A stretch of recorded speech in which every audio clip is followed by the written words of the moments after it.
Welcome to this explainer. Today, we're demystifying wrapped tokens.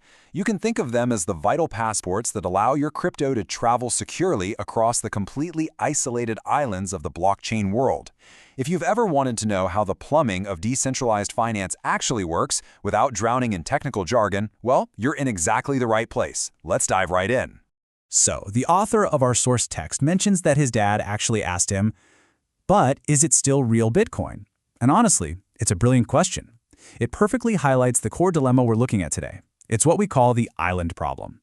You see, blockchains simply cannot talk to each other. Just look at this massive liquidity gap.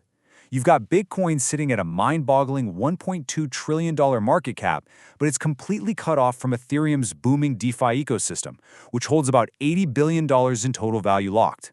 This gap literally forced the concept of wrapping into existence, because if Bitcoin's $1.2 trillion can't enter Ethereum, DeFi remains, well, about 15 times smaller than it actually could be. Here's what we're covering today. First, the island problem. Second, how wrapping actually works. Third, the big three tokens. Fourth, bridge risks and hacks. And finally, number 5, the cross-chain future. All right, Section 1, the island problem, and exactly why blockchains can't talk to each other. And that brings us to Section 2, Wrapping 101. How does a Bitcoin actually become an Ethereum token? Like we said, blockchains are isolated islands with entirely different rulebooks. Trying to send Bitcoin directly to an Ethereum app is like trying to use Nigerian Naira coins in a Japanese vending machine. It just won't work. So, to bypass centralized exchanges, developers created wrapping.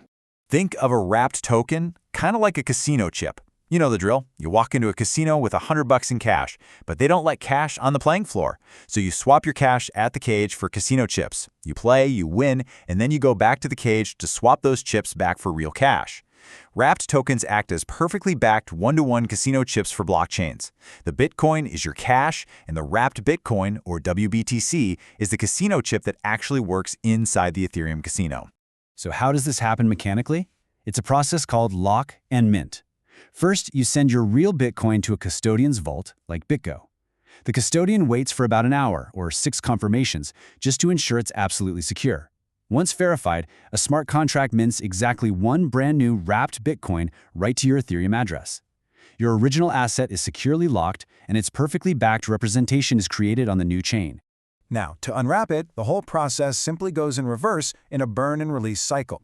You send your wrapped Bitcoin to a specific burn address where the contract destroys it. The custodian sees this destruction and releases your real, original Bitcoin from the vault straight back to your wallet. This strictly enforces the golden rule of wrapping. The supply of the wrapped token must always absolutely equal the vault's exact assets, no exceptions. Moving right along to Section 3, the big 3 wrapped tokens you'll use daily. This mechanism powers the assets you'll see all over DeFi. But listen, they have entirely different risk profiles. First up, WBTC uses a centralized custodian, BitGo. The risk here is moderate because you're trusting a single company not to lose your assets. Second, there's WETH, wrapped Ethereum. Its risk is near zero because it uses no custodian at all. It's really just raw Ethereum wearing an ERC20 costume so that decentralized apps can easily interact with it. And finally, we have bridged stablecoins, which carry a high risk because they rely on highly complex bridge smart contracts to move between chains. Before we move on, here's a crucial beginner rule of thumb for your own portfolio. Always check a token's name on a site like CoinGecko. If it starts with a W, like WBTC, or ends with a .e, like USDC.e, it is wrapped. Remember that any stablecoin ending in a .e is a bridged IOU. If you have the choice, absolutely always prefer native assets, like native USDC directly issued by Circle, over a bridged version. Which brings us to Section 4, bridge risks, and what happens when wrapped tokens break. This is a critical complication. Wrapped tokens are only as strong as their bridges. And let me tell you, these bridges are absolute honeypots for hackers. $2.5 billion. Let that sink in. That staggering number is the total amount of money lost to smart contract bridge hacks. Because these bridges lock up billions of dollars in single contracts, they are literally the #1 target for malicious actors. Looking at this hall of shame, you can see exactly what happens when things go totally sideways. The Ronin Bridge lost $600 million to stolen keys.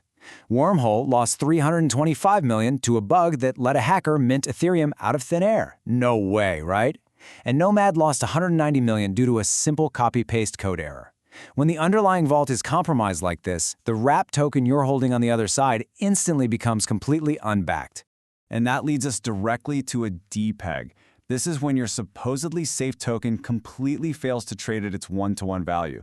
If a bridge gets hacked or liquidity suddenly dries up in a market panic, your $1 wrapped token might instantly crash to 30 cents. And if you're using that wrapped token as collateral for a loan, a DPEG will trigger massive liquidations and wipe you out, even if the real underlying asset is perfectly fine. So how do you protect yourself?